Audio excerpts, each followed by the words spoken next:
কয়েক দিবসে আমাদের একটি কর্মসূচি ছিল, যেটা আমি শেষ করেছি।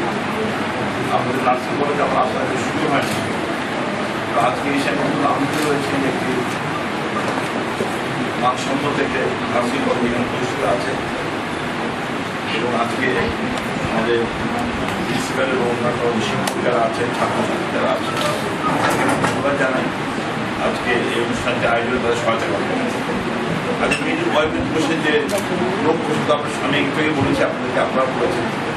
আমি কদিন আগে নার্সিং হসপিটালে গিয়েছিলাম, এখানে অনেকগুলো কথা করা হয়েছে।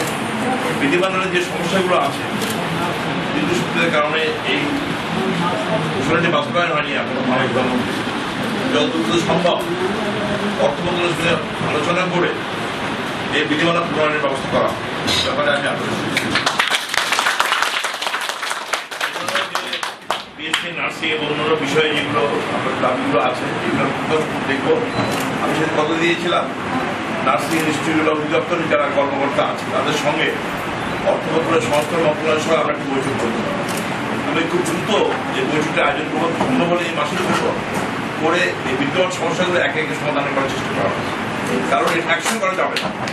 মাননীয় প্রধানমন্ত্রী সাহেব আছে, আমরা একটু সময় নিয়ে আমাদের হিসাব আছেন, দুজনকে এখানে আছেন, আমরা সময় নিয়ে পর্যায়ক্রমে করা হবে। তিনি একটু বলতে চাই যে দেশের প্রধানমন্ত্রী শেখ হাসিনা তিনি আপনাদের যে মমত্ববোধ আছে সেখান থেকে বলতে পারি মানে প্রধানমন্ত্রীর নির্দেশনা অনুযায়ী আমাদের নার্স পেশার সঙ্গে যারা জড়িত আছে, নার্সিং কলেজে যারা লেখাপড়া করে তাদের বিষয়টি আমরা মর্যাদার সঙ্গে দেখবো এবং মর্যাদা প্রতিষ্ঠা করতে সব কাজ একসঙ্গে করতে পারে, সময় দিতে হবে, এই সময়ের মধ্যে আমরা করতে হবে। কিন্তু লক্ষ্য আমাদের একটাই, এই নার্সিং পেশার যারা জড়িত তাদেরকে মর্যাদা দেবে। কিন্তু একটি কথা বলতে চাই, এই কথা বলে শেষ করতে চাই, এই মর্যাদা যদি রাখতে হবে আপনাদেরও সেবার মনোভাব নিয়ে আবার পশ্চিমবঙ্গে সেবা করতে হবে, রুগীদের সেবা করতে হবে। এখানে আমরা কিন্তু সঙ্গী করা হবে, এই কাজটা করবেন, তার বিনিময়ে যা যা করার আমি এই সেবা করবো।